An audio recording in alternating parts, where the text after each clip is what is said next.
Всім привіт! Ви дивитесь Бігус.Інфо, мене звати Ольга Матвєєва, і сьогодні в нас в гостях непересічна, не побоюсь цього слова, особистість. Політик, бізнесмен, волонтер, меценат і просто неймовірна людина з великим і відкритим до людей серцем. Раді вітати в нашій студії Олеся Станіславовича Довгого. Я цим пишаюсь, тому що я людина успішна. Правда ж, огидно звучить. Особливо для тих, хто ще пам'ятає, хто і що таке Олесь Довгий. Та і вся чорновецька братія загалом. Хороша новина – ні. Звісно ж, ми ніколи не покличемо його на компліментарне інтерв'ю. Погана – цей процес вже відбувається і так, без нашої участі. Першому інклюзивному освітньому хабу для захисників і захисниць бути. Пише Олесь Довгий, анонсуючи благі ініціативи найближчого часу. Трохи нижче нардеп ділиться успіхами попередньої. Більше 100 військових на місяць отримують реабілітацію безкоштовно. Хвилю підхоплюють медіа, які сиплять гучними заголовками. Олесь Довгий дотримав слова. В Інституті травматології запрацює реабіцентр. У Києві запрацював реабілітаційний центр для важкопоранених військових. Як працює це рішення? А в соцмережах розгортаються суперечки, як от після допису Довгого із Аліною Михайловою. На запрошення Аліна Михайлова відвідав захід, організований для друзів Ульфів. Для мене честь працювати разом та допомагати їм. Сподіваюся, ви просто не знаєте, хто він такий. Що в нас ще? А дивіться. Захист ОК. 650 тисяч гривень від Черновецький інвестмент груп на укриття у сільських школах. В кінці 2024 року разом з ініціатива E+, придбали і передали медикам 3 гексацикли Polaris Big Boss. Якщо ви думали, що це все, то ні. Потік благодійності, він же нескінченний. Зігріли турботою українців в Києві. Як проект «Відновись» фонду Вадима Столара вже понад рік допомагає українцям, які втратили рідних. 3 роки болю та надії у фонді Вадима Столара розповіли про допомогу українцям під час війни. Що про всіх цих людей мають думати ті, кому зараз, скажімо, 20-25 років? Що це благодійники, меценати, допомагають, купують, дістають, возять, роздають. Правильні ребята, патріотичні. І це проблема. В сенсі, допомога не проблема. Проблема в тому, хто ці меценати і ким вони хочуть здаватися тепер. Взагалі, відсутність політичної пам'яті в українців – це вічна халепа. Бачимо, як люди крадуть направо і наліво. Обіцяємо ніколи знову. Забуваємо, йдемо на вибори, знову голосуємо за них же. Наша сьогоднішня історія якраз і покликана цю саму пам'ять трохи освіжити. Для тих, хто чудово пам'ятає черновецький період в Києві, найвідбитіші дерибани і кидки самих киян навряд буде щось нове. Але от молодша аудиторія зробить одразу чимало сумних відкриттів. Бо і Олесь Довгий, який нині весь такий потужний меценат і добрий нардеп, і Степан Черновецький, який вважається солідним і респектабельним інвестором-благодійником, і Вадим Столар, який тепер дуже патріотичний, це частинки древнього корупційного київського зла, яке чекало моменту, коли ж можна буде переписати свої історії і біографії. Чекало і дочекалося. 26 мільйонів на медикаменти, понад 11 у спеціальні фонди, більш ніж 62 мільйони на транспорт, одяг та обладнання. Публікує в соцмережах Черновецький інвестмент груп. Ми придбали аналізатор, підтримали проект, надали гроші на укриття. Переважні дописи інвестиційної компанії, де так само регулярно з'являються такі потрібні для звітування «дякую». Особливо подяку хочу висказати компанії CIG, завдяки якій здійснилася наша мрія і ми отримали своє розпорядження цю чудову техніку. Селфі з військовими, волонтерство на показ, рекламні статті. В хід з початком Великої війни пішло все. І от погодьтеся, це ж очевидна палиця з двома кінцями. Бо з одного боку, допомагають же, а це вкрай потрібно. Але з іншого, толеруючи їхню сьогоднішню діяльність, ми даємо новий шанс тим, кого варто було б не просто забути, а посадити. Бо ще вчора ці ж меценати і бізнесмени стояли за схемами. Навіть не так. Вони породили схеми та дерибани у столиці, наслідки яких ми пожинаємо і досі. Тож сьогодні говоримо про схематозників в благодійних шкурах. Бо ж в джинсових статтях і рекламних роликах про бекграунд не говорять. А я хочу це виправити. Як до слова, хочу виправити і те, що багато хто з вас дивиться наше відео без підписки на канал. Не треба так. Окей, не треба так, будь ласка. ласка. Тож перевіряйте, чи підписалися, підпишіться, якщо ні, і погнали.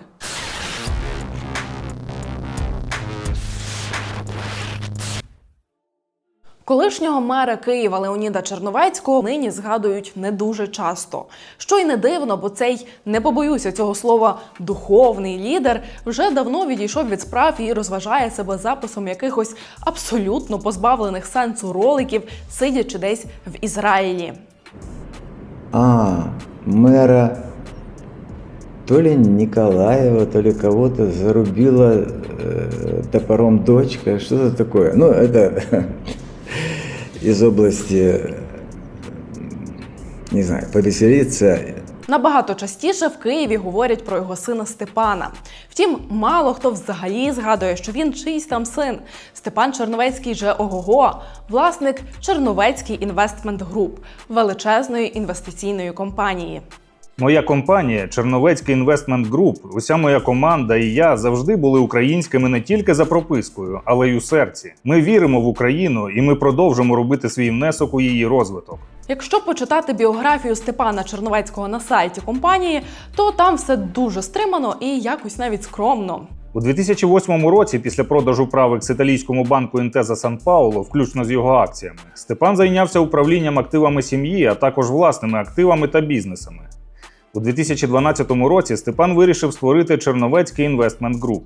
Свою кар'єру Степан Черновецький дійсно розпочав у створеному батьком Правекс-банку і дійсно працював тут до 2008-го, поки банк не продали італійцям.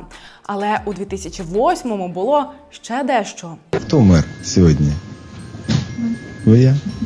Точно я. А був хто-то до мене? Я не пам'ятаю. Черновецький старший – мер Києва. Черновецький молодший стає депутатом Київради від одноіменного блоку. Зірковий лідер – зіркова команда. Черновецькі зібрали в одній політичній силі все найкраще, що тільки змогли. Дениса Комарницького. Так, того самого Дениса Комарницького, про якого сьогодні всі говорять в контексті божевільних масштабів дерибану міста, муток і хабарів. Олеся Довгого, про якого сьогодні ми ще поговоримо. Ірену Кільчицьку. Якщо не знаєте, хто це, то не гугліть. Вам оцього буде більше, ніж достатньо. Дорогі мами і папи, І ще цілу низку достойників і достойниць, які зібрали абсолютну більшість в Київраді з однією чіткою метою. Рада створила комісію по земельному дерибану епохи Черновецького. Соратникам Черновецького оголосили підозру через дерибан землі на Жуковому острові. Чи посадять Черновецького за дерибан київської землі? Метою цією був тотальний дерибан київської землі. Ні до, ні після подібних масштабів в місті не було. Тож поки сам Леонід Черновецький співав,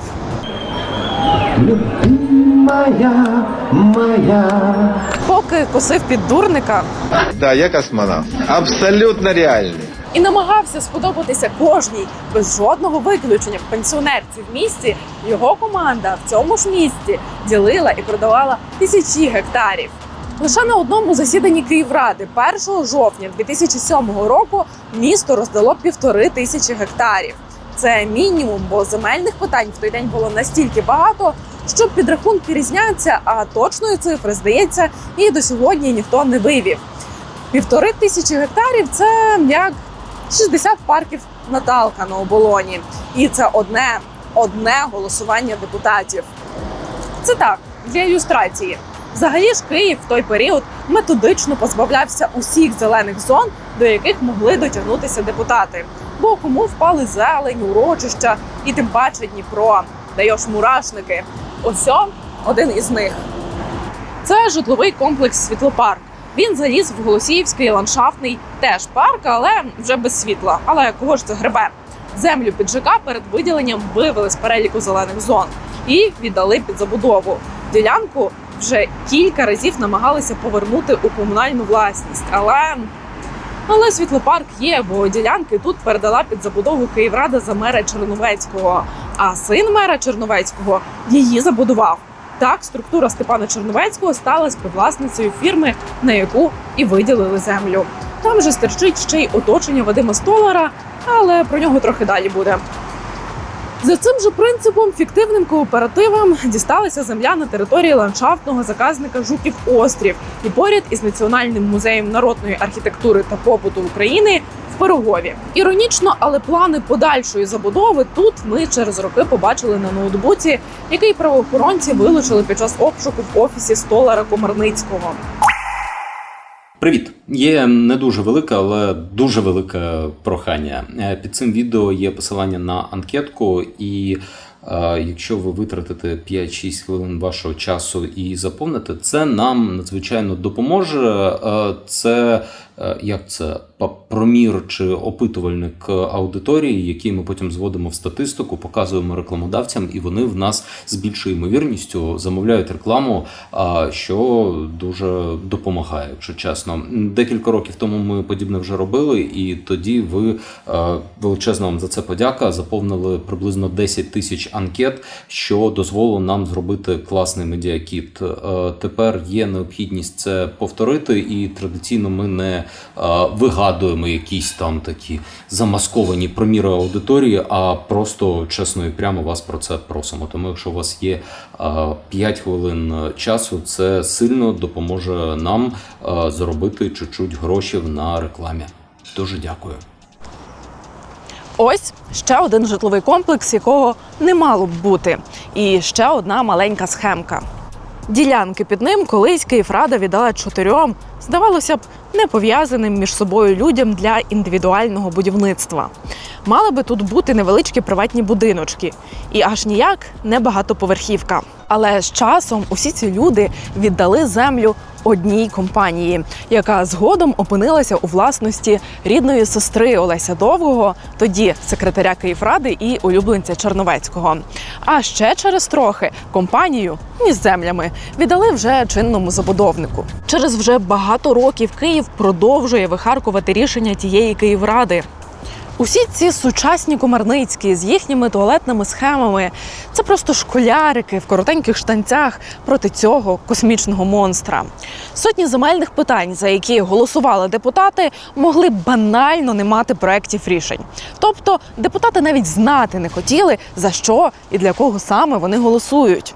Деякі рішення приймалися тупо з голосу. Так, Олесь Довгий зачитував якісь там назви, і депутати голосували. Таких голосувань було багато, і основу цих голосів складав саме блок Леоніда Черновецького, який в тому числі і представляв його син Степан, а ще вже згаданий Довгий. Этот парень, Олесь, очень красивый мальчик, очень талантливый, очень тонкий, я бы даже сказал, нежный человек, очень уязвимый. Зараз буде дебільний каламбур, але я дуже хочу це вимовити. Довгий час був секретарем Київради. Рулив голосами, диригував, так би мовити. Про цей період життя в його біографії на сайті його ж фонду теж чомусь ні слова. Уявляєте, жодної згадки про 6 років в Київраді. Хоча ж розказати є що. Кількість і якість реалізованих тогочасних схем вражає. До слова, давайте я розкажу про основні. Схема номер 1 – студенти. Або як стати власником землі, абсолютно нічого про це не знаючи. Брався рендомний гуртожиток рендомного вищого навчального закладу в Києві. Студентам вручали по скількись там гривень, натомість просили їхні паспортні дані. Ці паспортні дані виявляли бажання отримати безкоштовну землю в Києві. Депутати не могли відмовити таким чемним паспортним даним і виділяли землю. Далі абсолютно випадково в цій схемі з'являвся реальний забудовник, який виявляв бажання в студентів ці землі купити. Ну окей, не в студентів, в їхніх паспортних даних. І отримував цілий масив під забудову, без смс і реєстрації. Так роздали десятки гектарів лісу в Биківні. Ділянки виділялися 18-20-річним студентам, які приїздили в Київ з різних куточків країни. І пачками та ледь не в одні й ті самі дні продавалися певній групі людей. Схема номер 2 – фонтан. Все дуже просто. Ця схема ілюструється одним дуже красномовним прикладом. Ось дивіться, раніше на цьому місці у Києві був фонтан. Якось так він виглядав, доки Київрада Черновецького не вирішила його реконструювати. Після реконструкції, Самі бачите, як він тепер виглядає. Це що треба було реконструювати у фонтані, щоб він перетворився на 4-поверхову будівлю. Тобто цей огидний торговий центр. З іншого боку, там теж можна водички купити і освіжитися. Тож чого жалітися? Нащо ці фонтани місту? Схема номер 3. Фіктивні кооперативи. Збираєш групу підставних киян, реєструєш на них житловий кооператив. Робиш вигляд, що ці люди страшенно хочуть використати своє законне право на виділення землі під будиночок, садочок чи городик. Київрада голосує, кооператив забирає реальний забудовник. Приклад я вже показувала. Той же Жуків острів чи Порогів. Само собою, я б на місці Черновецького, Молодшого та Довгого теж уникала згадок про це в біографіях. Київська влада тих часів дуже старалася для багатьох зацікавлених забудовників. Але не забувала й про себе. Бо як же у цій земельній безпрограшній лотереї не залишити якийсь шматочок землі собі? Олесь Довгий, наприклад, придивився собі ось цю ділянку в центрі Києва. За 100 метрів звідси Софія Київська. Дуже привабливо і дуже дорого. Мало би бути дорого для того, хто б це купував, якби ділянку продавали. Але Київрада, секретарем якої був Довгий, віддала в оренду цю територію приватній компанії, в якій, диво дивніє, знайшлася людина Довгого. Віддавали її тоді, 15 років тому, під будівництво офісного центру. Тільки вдумайтесь, історичний центр, Софія Київська, ЮНЕСКО і всі діла. Та кому яке діло до тієї спадщини і до того, як все тут мало би виглядати? Бери, поки можеш. Втім, підозрюю, інстинкт самозбереження спрацював і розпочати будівництво тут поки не наважились. Але земля чекає свого часу. Щось мені підказує, дочекається. Як і цей будинок із землею на Рейтерській. Для некиян поясню. Якщо Софія – це історичний центр, то Рейтерська – це його серце.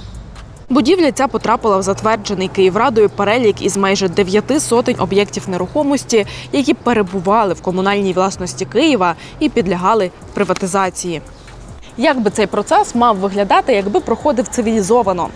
За аукціоном, публічно, з битвою концепцій і архітектурних рішень. Але камон, ми в Києві і досі не доросли до чогось подібного. А тоді це взагалі нікого не хвилювало. Об'єкти віддавали в інтимній обстановці, суто для своїх.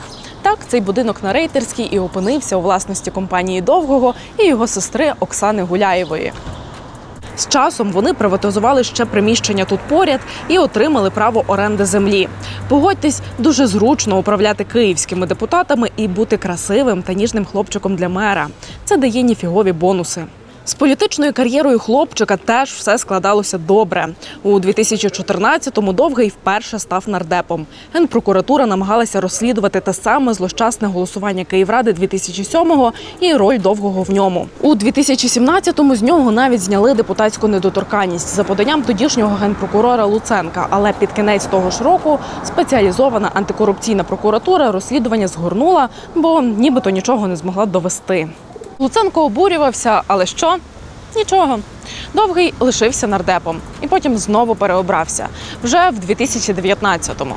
Сином бути теж класно, вигідно. Бо на землях, розданих за Черновецького-старшого людьми Черновецького-старшого, будує Черновецький молодший. Потужний інвестиційний бізнес так і працює, якщо ви не в курсі. Угу. Ну от дивіться, теж центр, але вже Печерськ. Дорого і ще 100-500 разів дорого. Відкриваю Лун, обираю Печерськ і так, господи, а що я взагалі хотіла тут інакшого побачити? Дуже дорого. Ось ЖК. ЖК зветься Централ Парк. Землю під ним Київрада під будівництво віддала в оренду в листопаді 2008-го. Старший мер, молодший депутат Київради, яка ділянку і віддавала. І отже, яка несподіванка. У фірмі, яка землю отримала, з часом матеріалізувався Черновецький молодший. Вже ж, звісно, не як депутат Київради, а як бізнесмен, інвестор. Ця фірма була замовником будівництва, а реально будувала компанія Can Development відомого київського забудовника Ігоря Ніконова. Його ми зустрічаємо ще у низці партнерських забудов у Києві зі структурами Степана Черновецького. Жодних претензій, just business, все розумію. Але коли ти є фактичним власником найжирніших точок в Києві, то автоматично стаєш найкращим другом всіх топових забудовників, які дуже хочуть з тобою товаришувати і заробляти. Це не так про землю, як про розбудову Черновецьким молодшим потужної і величезної партнерської сітки. Ніконов раз. Тищенко. Так, той, що Микола. Той, що ревізор. Той, що язик досі не повертається, народний депутат України. У Тищенка ж був ресторанний бізнес. Кажу був, бо зараз то вже не мережа, а сльози суцільні. І от один з ресторанів, Коін, відкривався в офісному центрі IQ. Володів ним Тищенко, а партнером була структура Черновецького молодшого. Так, Тищенко – 2. Столар. Про нього, як я вже обіцяла, буде далі, але Столара можна знайти в багатьох об'єктах із Степаном Черновецьким. Заговорила про ресторани, захотілось кави. Так, Столар 3. Влада Молчанова. Теж київська, теж відома, теж забудовниця. Я вже розказувала, що кілька років тому нам пощастило попрацювати із вмістом ноутбуку з офісу Комарницького. Там було купа понятійок про спільні забудови в Києві. Були серед них і понятійки, підписані ВМ Владою Молчановою і ще Степаном Черновецьким. Знову ж таки, я розумію бізнес. Забудовники йдуть до того, хто володіє землею і вирішує. Я ж чисто про масштаби партнерства. Так, Молчанова 4. А тепер Вишенька. Навіть цілий кавун, а не Вишенька. Андрій Єрмак. Окей, не сам особисто, його колишній кінопартнер Артем Колюбаєв, який із приходом Єрмака в офіс різко обріз бізнесами і почав трохи зраджувати кінематографу із забудовами. Я перший раз тут і мені дуже сподобалось. Оце от урочище Покал. Більше 60 гектарів землі тут довгий час були в оренді в компанії, де серед власників знаходимо і Черновецького молодшого, і, як несподівано, близьких до Колюбаєва менеджерів. Партнерство найвищого рівня буквально ж. І хто після цього захоче стартувати, розслідувати, відбирати назад, карати, штрафувати чи садити? Якщо у тебе весь Київ, включно із головним Печерським пагорбом, в друзях-партнерах. Знову повертаюся до Пирогова. Це, до слова, не менш знакова для Києва місцина, хоч і знаходиться вже аж на межі з областю. Тут багато років знаходиться те, що модно називати скансен. Це історичний музей під відкритим небом, де можна побачити, як ті чи інші регіони України жили сторіччя тому. Але в Черновецького подумали, що, мабуть, насолоджуватися цими краєвидами буде зручніше з вікон багатоповерхівок. І вирішили ж роздерибанити тут сотні гектарів. За ці землі відбувався дуже довгий бій між тими, хто їх хотів освоїти, і киянами, які б воліли, щоб територію просто лишили в спокої. Землі методично відбивалися в судах на користь громади, але на 16 гектарів, вже не без допомоги управлінців епохи Кличка, зацікавленим вдалося отримати містобудівні умови, які, по суті, дають старт майбутньому будівництву. Зацікавленими за однією з тих самих понятійок, про які я вже згадувала і з якими нам свого часу пощастило попрацювати, були бізнесмен Андрій Іванов. Це один з партнерів Василя Хмельницького, той, що Юніт Сіті, і решта відомих київських об'єктів. Степан Черновецький і Вадим Столар. Це ідеальний момент, щоб перейти до нашого третього сьогоднішнього персонажа Вадима Столара, який зараз теж дуже волонтер, дуже благодійник і дуже-дуже патріот. Я не вигадую, он в них на сайті його фото і теж щось про патріотизм. Дуже зручно бути патріотом з Дубаї, але це вже я трохи забігаю наперед. Одним із тих, хто активно допомагає фронту, є благодійний фонд Вадима Столара. Я сьогодні хочу сказати щире дякую благодійному фонду Вадиму Столару. Столар не лише частинка того одвічного, зловісного, корупційного київського пазлу. Столар свого часу став логічним продовженням Черновецьких в місті. Хоча починав він навіть раніше. Не можна ж, розповідаючи про цього персонажа, не згадати 2004 рік і легендарну аферу під назвою «Еліта-центр». Це група компаній, яка укладала договори з інвесторами про дольову участь у будівництві. Інвестори платили, будівництво не велось, гроші привласнювались і обготівковувались через низку фірм, в тому числі і через пов'язану зі Столаром структуру. За приблизними підрахунками, це 400 мільйонів гривень і понад 1700 постраждалих. Скелети цього суперпроекту вже давно заросли бур'яном, але досі нагадують про себе. Ось це тут. А Столар? Ні, Столар не поніс за це кримінальну відповідальність. Він понісся далі. У 2006-му став депутатом Київської обласної ради від, зараз не смійтесь, там, на жаль, схожих патріотів вистачало, нашої України. Далі став нардепом від, теж не смійтесь, це теж типово для багатьох нашоукраїнців, партії регіонів. Потім була революція, все знову помінялося. Черновецький чкурнув, Кличко став мером і Столар знайшов собі нове тепле місце. Він став депутатом Київради, а заодно смотрящим за Києвом. Вплив Столара в місті був практично безмежний. Все ті самі понятійки свідчать про те, що за майже все, що відбувалося або не відбувалося, але мало б відбутися в Києві, він міг домовитися. Не забував депутат і про себе. Чимало об'єктів, до яких хоча б на півметру підходили пов'язані з ним структури, моментально ставали токсичними.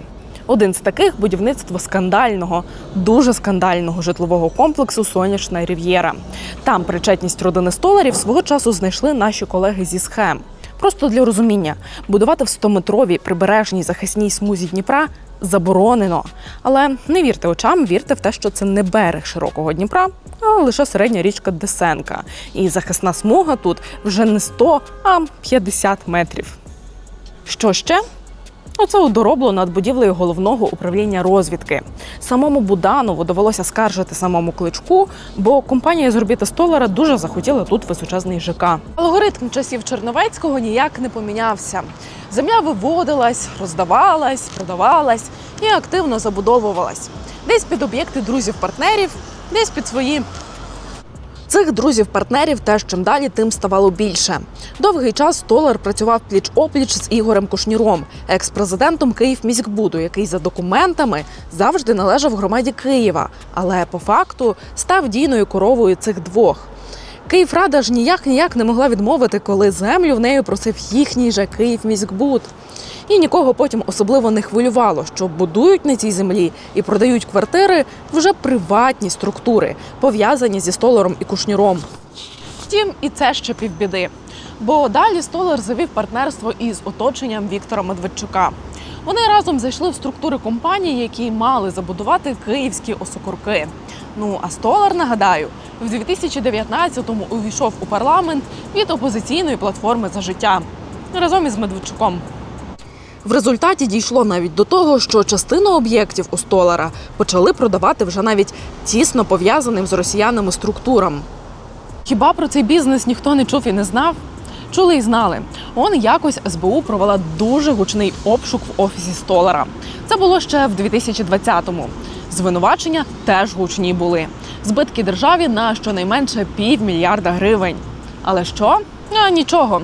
Вадим Столар перестав впливати на Київ аж настільки сильно, поступившись впливом Денису Комарницькому, але залишився нардепом і продовжував бізнес-діяльність.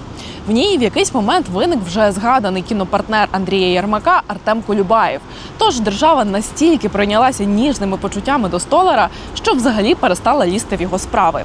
Ніяких більше розслідувань, ніяких обмежень на регулярні виїзди за кордон. Так, під час повномасштабки він регулярно їздить за кордон, бо левову частку грошей і бізнес-проєктів перекинув в Арабські Емірати. Ніяких проблем. Що сьогодні? Столар – один із найбагатших нардепів парламенту, який живе на одразу кілька країн, розвиваючи там бізнеси. Дуже волонтер. І ми не затремтіли та не зупинились, бо він сказав: Працюємо, команда. Довгий – один із найбагатших нардепів парламенту, який тепер теж дуже волонтер. Мабуть, найволонтерніший волонтер з цих трьох. Це мій обов'язок всіх нас робити те, що ми маємо, те, що ми можемо. І я дуже радий, що в нас це виходить. Цей реабіцентр – це одна із наших відповідей на те, що ми робимо в тилу. Черновецький молодший – бізнесмен, інвестор, меценат. Дякуємо компанії CIG. Їхня справа в Києві як жила, так і живе. Донедавна тут усім заправляв їхній же молодший партнер Денис Комарницький. Говорять дві менеджерки Комарницького. Перша: у мене аварія. Какая? У меня пол-ляма евро, и мне его некуда положить. Після розслідування НАБУ він втік, але святе місце порожнім не буває. Тож певна, що дуже швидко знайдеться хтось новий. Очевидно, з цієї ж обійми. Ну, бо ці метастази вже тупо скрізь, тож навряд комусь іншому вдасться осісти на цих нескінченних потоках. Ну, а реально класні люди з тих чи інших причин толерують це все діло. Фотографуються, поширюють, піарять. А про їхнє минуле, про те, як вони крали направо і наліво, про те, звідки оці мільйони на благодійність взагалі взялися, ніхто чомусь не згадує. Бо вони вдало попрацювали. Точніше, вдало використали повномасштабне вторгнення як нагоду переписати свою біографію вже із відбіленою репутацією.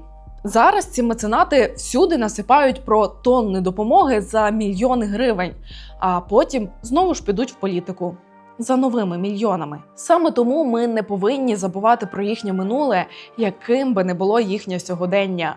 Просто зрозумійте, що ці благфонди, піарні статті і роздача чогось під камери – це тупо та сама гречка, яку кандидати розносили бабусям перед виборами. Просто час змінився, став темнішим і страшнішим, тож і гречка тепер дещо інша. І ні, я ні в якому разі не проти допомоги, особливо для військових. Просто варто тримати в голові кінцеву мету цих людей. А на цьому все. Дякую, що додивилися це відео до кінця. Побачимось!